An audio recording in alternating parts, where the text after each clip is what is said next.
1 फरवरी 1959 रात के करीब 9 बजे सोवियत यूनियन की उरल माउंटेन्स में टेम्परेचर -30 डिग्री सेल्सियस के आसपास पहुंच चुका था।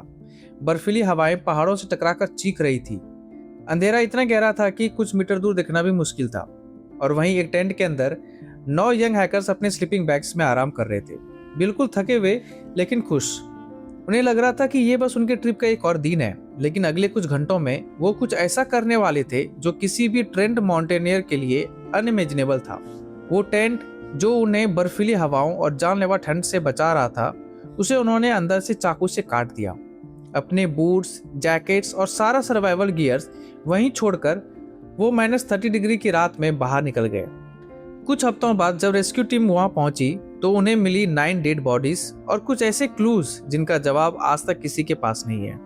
जनवरी 1959 सोवियत यूनियन 10 यंग एडवेंचरर्स एक एम्बिशियस विंटर ट्रिप का प्लान करते हैं, जिसे लीड कर रहा था 23 साल का इंजीनियरिंग स्टूडेंट इगर दायतलव।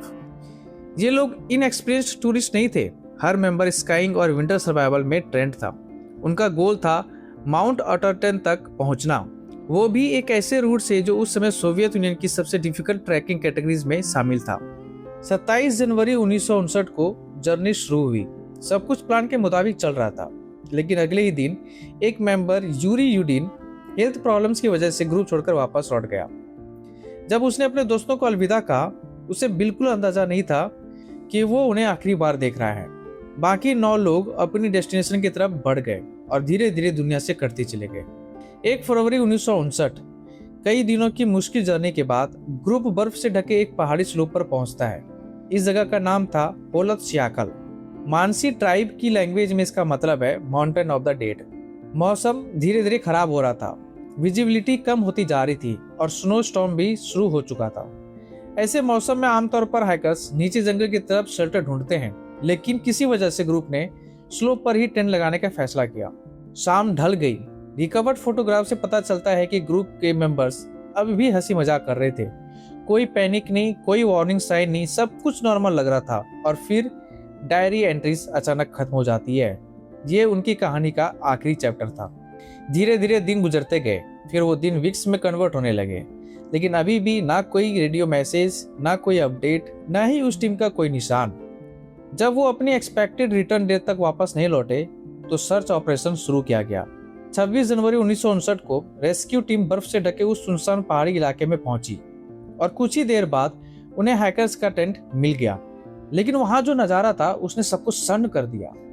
टेंट बिल्कुल खाली था और उससे भी अजीब बात, टेंट अंदर से कटा हुआ था, जैसे अंदर मौजूद लोगों ने किसी इमरजेंसी में सेकेंड्स के अंदर बाहर निकलने की कोशिश की हो। उनके बूट्स, हैवी जैकेट्स और पर्सनल बिलोंगिंग्स सब टेंट के अंदर ही पड़े थे और बाहर बर्फ पर कुछ फुटप्रिंट्स थे जो कि जंगल की तरफ जा रहे थे।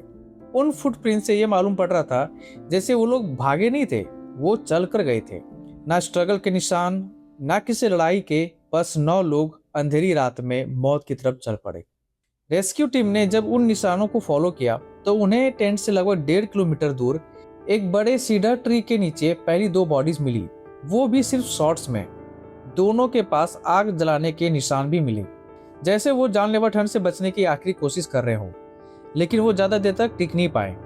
ट्री की ब्रांचेस लगभग 5 मीटर तक टूटी हुई मिली, जैसे किसी ने ऊपर चढ़कर दूर तक देखने की कोशिश की हो। जस्ट थोड़ा आगे इगर दायतलोव और 2 अन्य मेंबर्स की बॉडीज मिली। सब टेंट की डायरेक्शन में थे। सबकी पोजीशन एक ही कहानी सुना रही थी, जैसे वो कैंप की तरफ वापस लौटने की कोशिश कर रहे थे, लेकिन एक्सट्रीम कोल्ड ने उन्हें रास्ते में ही रोक दिया। उस वक्त 5 बॉडीज मिल चुकी थी, लेकिन बाकी 4 हैकर्स अभी भी लापता थे। मई 1959 जब बर्फ पिघलनी शुरू हुई तो रेस्क्यू टीम को बाकी 4 हैकर्स भी मिल गए, लेकिन इस बार जो उन्होंने देखा उसने इस घटना को एक सिंपल माउंटेन ट्रेजेडी से बदलकर दुनिया की सबसे डरावनी और अनएक्सप्लेन्ड मिस्ट्रीज में शामिल कर दिया। इन्वेस्टिगेटर्स अब तक मान रहे थे कि शायद ये लोग एक्सट्रीम कोल्ड का शिकार हुए होंगे, लेकिन इन बॉडीज को देखने के बाद ये एक्सप्लेनेशन काफी नहीं थी। वो सिर्फ हाइपोथर्मिया से हुई मौत नहीं लग रही थी। बॉडीज को एग्जामिन करते ही इन्वेस्टिगेटर्स के सामने कई अजीब सवाल खड़े हो गए। एक हैकर की स्कल फ्रैक्चर थी। 2 लोगों की रिब्स इतनी बुरी तरह क्रस्ट हो चुकी थी जैसे किसी हाई स्पीड कार से उन दोनों का एक्सीडेंट हो गया हो। लेकिन सबसे हैरान करने वाली बात यह थी कि इन सीवियर इंटरनल इंजरीज के बावजूद उनके बॉडी पर बहुत कम एक्सटर्नल वुंड्स थे, जैसे किसी बहुत पावरफुल फोर्स ने उन्हें बाहर से नहीं बल्कि अंदर से तोड़ दिया हो। और फिर इन्वेस्टिगेटर्स की नज़र पड़ी एक वुमेन हाइकर पर। उसकी टंग मिसिंग थी, उसकी आंखें गायब थी, और वो अकेली नहीं थी, कुछ अन्य बॉडीज की आंखें भी मिसिंग थी। जब फॉरेंसिक टीम्स ने कपड़ों की जांच की तो एक और शॉकिंग क्लू सामने आया। कुछ कपड़ों पर रेडियो एक्टिव कंटामिनेशन के ट्रेसेस मिले। अब सवाल और डीप हो चुका था कि आखिर इन लोगों के साथ हुआ क्या था। इन्वेस्टिगेशन महीनों तक चली, लेकिन जितने जवाब मिल रहे थे उतने ही नए सवाल पैदा हो रहे थे। आखिर में सोवियत अथॉरिटीज ने सिर्फ इतना कहा, the hackers died because of an unknown compelling force. एक ऐसा कंक्लूजन जो केस को सॉल्व करने के बजाय और भी मिस्टीरियस बना गया। जब ऑफिशियल इन्वेस्टिगेशन कोई क्लियर आंसर नहीं दे पाई तो थ्योरीज का सिलसिला शुरू हो गया।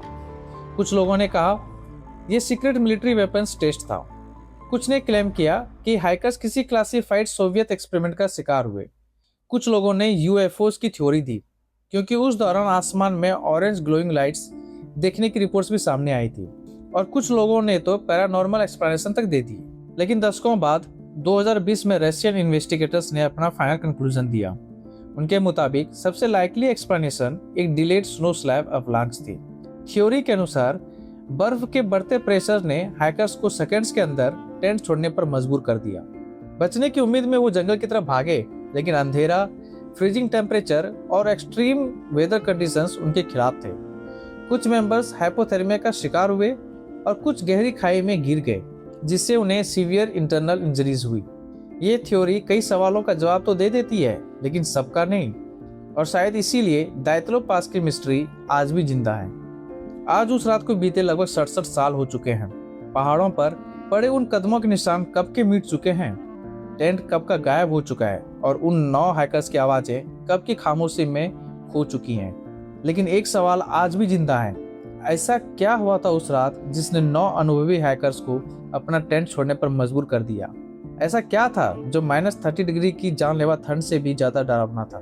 क्यों वो अपने बूट्स और जैकेट्स पीछे छोड़कर बाहर निकले? क्यों वो अंधेरी रात में बर्फ के बीच चल पड़े? क्या वो सिर्फ एक नेचुरल डिजास्टर था, या कोई सीक्रेट मिलिट्री एक्सपेरिमेंट, या फिर कुछ और जिसका सच उन 9 लोगों के साथ ही हमेशा के लिए दफन हो गया? तो दोस्तों, अगर मेरी ये वीडियो आपको पसंद आई तो please do like and share. और अगर आप चाहते हैं कि मैं इस तरह की वीडियो आपके लिए बनाता रहूं तो please subscribe my YouTube channel Gyan oxygen.